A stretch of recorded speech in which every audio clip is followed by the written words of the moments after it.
अपने पसंदीदा शो के फुल एपिसोड देखने के लिए अभी डाउनलोड करें दंगल प्ले ऐप।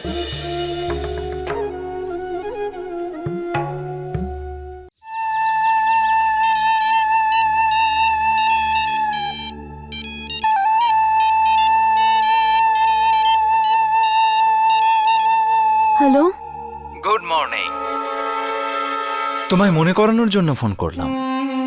আমি অলরেডি পৌঁছে গেছি, তুমিও টাকাটা নিয়ে চলে এসো।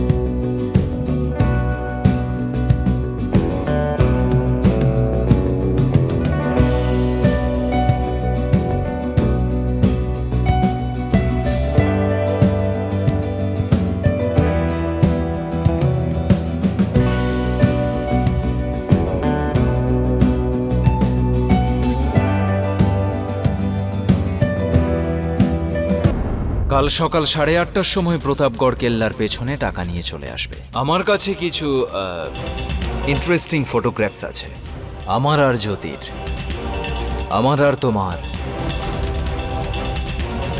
সরি দাদা, চুরি করতে হচ্ছে আমায়, কিন্তু কি করব? তোমাকে বললে তো তুমি আমায় যেতে দেবে না, আর যদি আমি না যাই তাহলে ব্রজ আমাদের সবার জীবনটা নরক করে দেবে।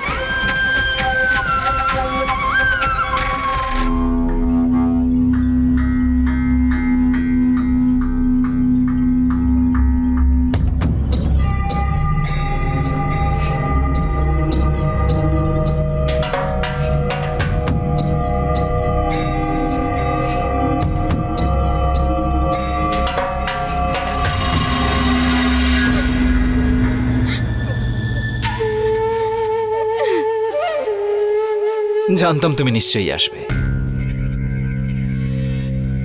ভালো লাগছে। এই টাকাটা নাও আর আমায় যেতে দাও। হ্যাঁ হ্যাঁ, যাও যাও যাও। আমি কি আর তোমায় সাথে নিয়ে যেতে এসেছি?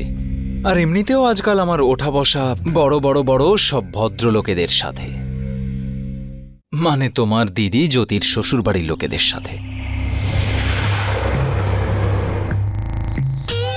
হ্যাঁ, কিন্তু আমি এই সত্যিটাও অস্বীকার করতে পারি না যে তুমি আমার স্ত্রী হও, আমার একমাত্র অগ্নিসাক্ষী করা স্ত্রী। যে উপহার হাতে করে নিয়ে এসেছো সেটা আমায় দিয়ে দাও।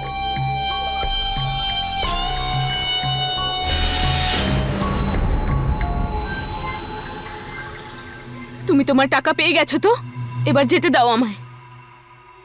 হ্যাঁ, নিশ্চয়ই যাবে। আজ তো তুমি আমার প্রয়োজন মিটিয়েছো, পরে আবার কোনো কিছুর জন্য যখন দরকার হবে আমি তোমায় আবার ডেকে নেব।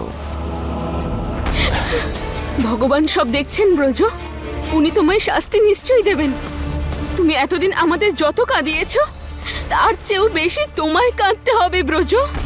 আরে আমার কাছে তো আমার পরিবার আছে, আর তোমার যখন তুমি বিপদে পড়বে তখন কাউকে তুমি সাথে পাবে না, সবার কাছে নিজের জীবন ভিক্ষা চাইবে তুমি।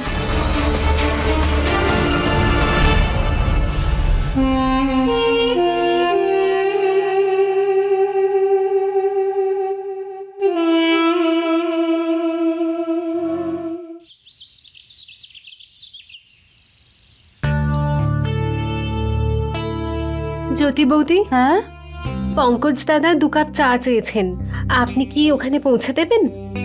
কেন? পঙ্কজ আর বাবা বুঝি আজ একসাথে চা খাবে? না না, বাড়িতে কোনো অতিথি এসেছেন তার জন্য, আর আমাকে ছোট মার শাড়ি ইস্ত্রি করতে হবে। আপনি নিয়ে যাবেন তো? হ্যাঁ হ্যাঁ, আপনি যান। অতিথি? তাও আবার এত সকাল সকাল? নিশ্চয়ই খুব পরিচিত কেউ হবে, কারণ পঙ্কজ তো কোনো বাইরের লোককে নিজের রুমে আসার পারমিশন দেয়।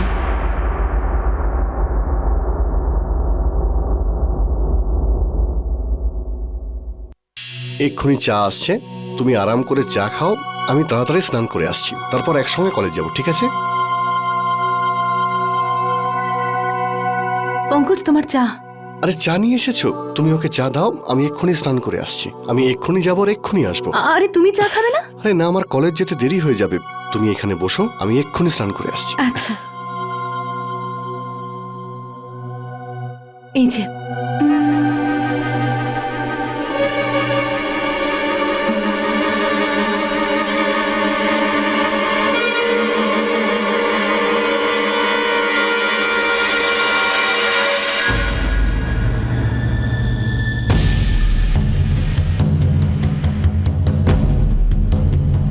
Good morning.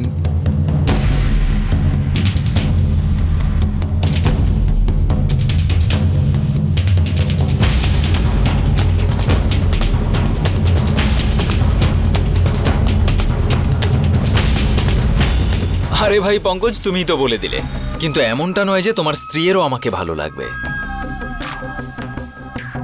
ইনফ্যাক্ট আমার তো মনে হয় যে আমার এখানে আসাটা জ্যোতি দেবীর একটুও ভালো লাগেনি। আরে না না, সেরকম কোনো ব্যাপার নয়। আরে হ্যাঁ ভাই, দেখো ভাই, তুমি সারাদিনের জন্য ওর থেকে দূরে থাকবে। জ্যোতিরও তো ইচ্ছে করে যে যতক্ষণ তুমি বাড়িতে থাকো সেই সময়টুকু তুমি শুধু ওর সাথেই কাটাও।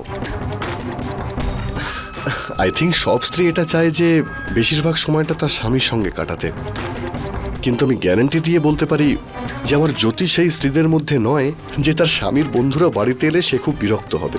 না ভাই পঙ্কজ, ভালোবাসায় কখনো তৃতীয় ব্যক্তিকে ভালো লাগে না। সে যত ভালোই বন্ধু হোক না কেন, আলটিমেটলি সে কাবাবে হাড্ডি হয়ে যায়।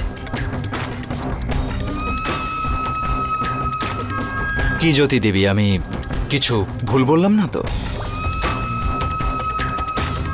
আরে কিছু তো বলুন, হ্যাঁ অথবা না। আরে তুমি বলেই দাও না জ্যোতি যে ব্রুজর এখানে আসাটা তোমার পছন্দ কিনা, না হলে ও কিন্তু ছাড়বে না আজকে। ছোটবেলা থেকে আমি একটাই জিনিস শিখেছি, যে বাড়িতে আসা অতিথিদের সম্মান করতে হয়। আর ইনি তো তোমার বন্ধু। ঠিক আছে, তোমার উত্তর পেয়ে গেছো তুমি। হ্যাঁ ভাই, এখন জ্যোতি দেবী বলে দিয়েছেন তো।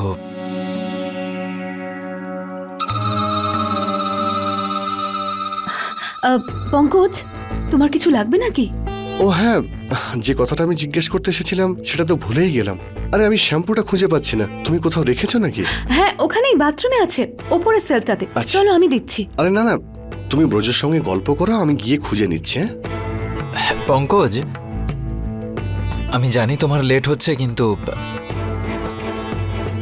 আচ্ছা তুমি এটা তো মানবে যে ভাই, ভালোবাসায় কখনো কখনো মানুষ স্বার্থপরও হয়ে যায়, আর যাকে সে চায় তাকে পুরোপুরিভাবে নিজের করার জন্য সবকিছুই করতে পারে। সে তাকে মিথ্যে বলাই হোক বা ঠকানোই হোক। আরে ভাই, তাই তো বলে যে ভালোবাসার যুদ্ধে সবকিছুই চলে। মেবি ইউ আর রাইট, আমি তোমার কথা অস্বীকার করছি না। পৃথিবীতে অনেক রকমের মানুষ থাকে, কিন্তু তুমি যখন জিজ্ঞেস করছো তোমাকে সত্যিটাই বলি, আমার আর জ্যোতির সম্পর্ক আয়নার মতো পরিষ্কার। আমি তো কল্পনাও করতে পারি না যে যদি আমাকে কোনোদিন ঠকায় আর মিথ্যে কথা বলে তখন কি অবস্থা হবে। কিন্তু আমি এসব কেন ভাবছি? আমার জ্যোতির ওপর সম্পূর্ণ আস্থা আছে, কোনোদিন আমার সঙ্গে এরকম করবে না।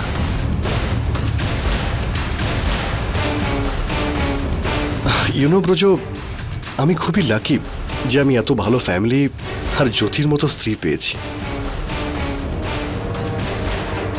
আর এখন তোমার মতো বন্ধু।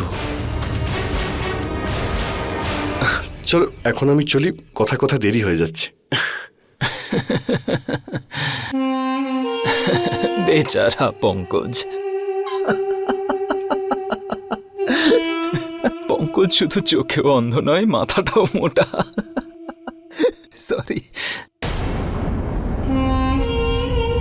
ওই যেভাবে ওই ধৃতরাষ্ট্র তাঁর সন্তানদের ভুলের ব্যাপারে জানতো না, ওইভাবে পঙ্কজ তোমার আসল ব্যাপারটা জানে না।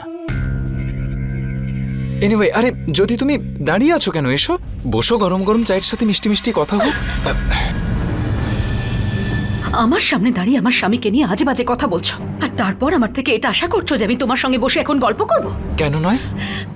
আরে কোথায় যাচ্ছ?